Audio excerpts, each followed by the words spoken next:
Wait, what is this? Oh, come on, guys. I told you. This is a joke intro. We're not using this anymore. Come on, let's push this off the screen. Come on. Alright. Come on. Almost got it. Here we go. Come on. Hi there, guys. How's it going? Don't worry about him. He'll be right back. So, anyways. You guys come here often? Hey! What are you doing? Oh, no. I just thought I'd do this episode, you know? You leave. Just, Come on. No, okay. Why don't you go? Okay, I'll leave. Yeah, bye-bye. Alright. Sorry about that, guys. Now, let's get on with the video. Tide Pods. Snack that smiles back. Except in this case, snack is replaced with laundry detergent, and the smiling back part is replaced with going to the hospital in 2 to 4 hours after eating. In January of 2018, the Tide Pod Challenge swept the internet, in which very high IQ individuals would go on camera eating said Tide Pods. An event that will no doubt be etched into the cornerstone of world history. In fact, I would completely believe if it were in school textbooks a couple years from now. I mean, they made a whole Wikipedia page on it. What this article fails to mention, though, is how in the world this whole thing exploded into eating the Tide Pods on camera. In this episode, I do my own research to find the 100% real, definitely totally real history of the Tide Pod Challenge. Now, to start this story, we need to go back all the way to 1946.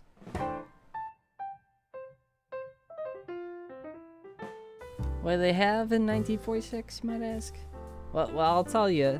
It was stuff. We got old guys in suits. We got the bases game. We got bikinis. Those were invented this year.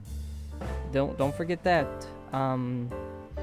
We got black and white photos. We got cars that look like this, and other stuff. But that's not what we came here for. The real thing I wanted to show you is this. Those men are Procter & Gamble, the Soap Kings. Now, these guys in 1946 developed the biggest jam the laundry industry has ever seen. Tide laundry detergent. When Tide came out on the shelves, it was absolutely dominant. There's just no contest. It blew its competitors out of the water. What are you gonna buy? Gold dust washing powder? Get that out of my face.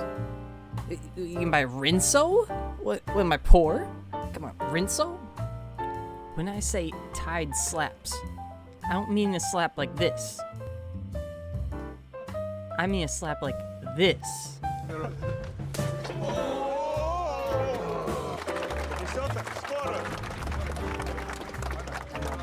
Tide was the best laundry detergent back then, hands down. It was flying off the shelves faster than they could restock it. In fact, it was such a hot commodity that it was actually being stolen, then resold on the black market and trade in for drugs and stuff.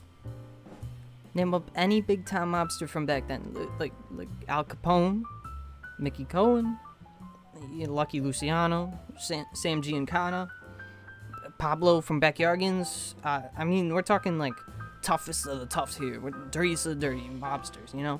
And they were all soap traffickers, man. They traffic soap. But let's get back on topic. How does all of this apply to eating Tide Pods in 2018? Remember this photo? Now, since you already know Procter & Gamble are the two guys up front, I bet you're now wondering, who is that shifty-looking guy to the right? Well, that man is none other than Theodorius Howard. You see, Procter & Gamble didn't just own Tide. They had other products to worry about. So, in order to make things run smoother, they put our boy Theodorius over here in charge of the entire Tide brand. Now, Theodorius was a special kind of businessman. When he saw how well the Tide brand was doing, he said, "Alright, we're the best. Why do I need to change anything?" And then he went on a vacation to the Bahamas. A long vacation. But business doesn't quite work like that. While Theodorius was sitting in his beach chair getting that sick tan on, His competitors were grinding in their lab, improving the product.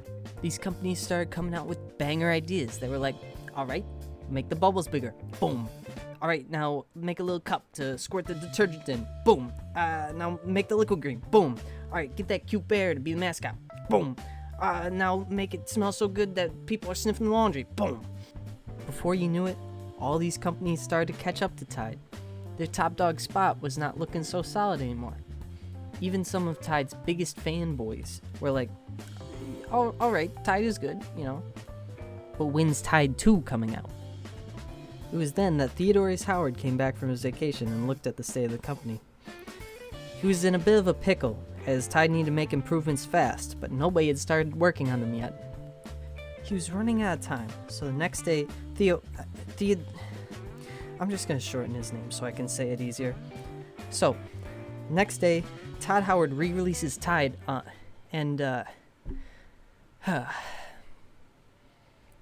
you know, I should have seen that coming. Anyway, the re-releasing of Tide made the community really angry. You wouldn't believe how upset people were over laundry detergent. There were riots, man. They were burning down laundromats. People were pouring Tide down the sewers. It was chaotic. So due to the riots, Theodorus was forced to flee into an underground Tide bunker facility, and it was there that he realized the full extent of what he had done. Procter & Gamble had essentially given him the keys to the city with Tide, and now the city was burning. So Theodorus sets out to fix things in the only way he can think of. In his little bunker facility, with only buckets of scraps and some dirty clothes available, he develops the only thing that'll appease the angry mob.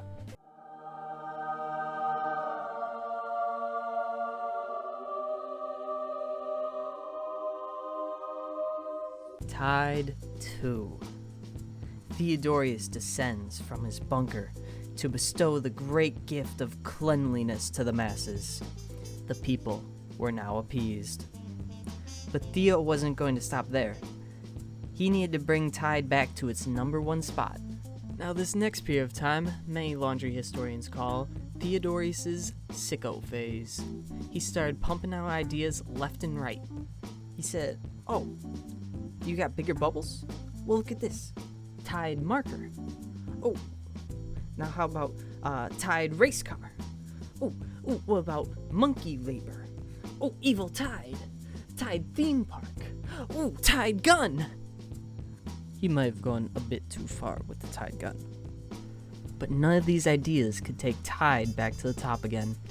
So Theodorus set out on a multi-year expedition across the globe to search for inspiration. He climbed the Himalayas to talk with monks. He traveled across Africa speaking to wise men. He consulted theorists and philosophers in Europe. In America, he spoke with Phil, who works at Cousins. Sadly, his journey came up empty. Theodorus had failed yet again. He now sat in a hotel room in Cleveland, reflecting upon his life. Later, while rummaging through the drawers of the hotel looking for tiny soaps to steal, he came upon a Bible. He picked it up and started to read it, specifically the story of Adam and Eve in the Garden of Eden. Now, what Theodorus noticed in the story was the forbidden fruit and its irresistible nature. He thought that if he could somehow imitate the forbidden fruit in a product, people would be drawn to buy it. So your boy Theo hopped onto his laptop and did a deep dive of the internet to see if anyone knew what the forbidden fruit might have looked like. After only 2 minutes, he found a crappy MS Paint drawing posted on the DeviantArt. As he gazed upon its divine beauty, the gears in Theodorus' head started to turn. He quickly booked a flight straight back to Tide headquarters the next day, as he now had his product idea. The Tide Pod. A load's worth of detergent in a small dissolvable bag. No pouring out the right amount and no sticky mess. Consumers flocked to the store to buy them. Theodorus had done it. He finally proved that he was a good businessman. However, there was one thing that Theodorus missed. In the story of Adam and Eve, they weren't just drawn to having the fruit, they ate the forbidden fruit. Theodorius had just accidentally dropped a commercial time bomb into the market, and with how the internet works, it was only a matter of time before the brain's common sense snapped. Thanks for watching this video. If you enjoyed it, feel free to leave a like. If you want to see more, hit that subscribe button. But that's all for now. See you next time.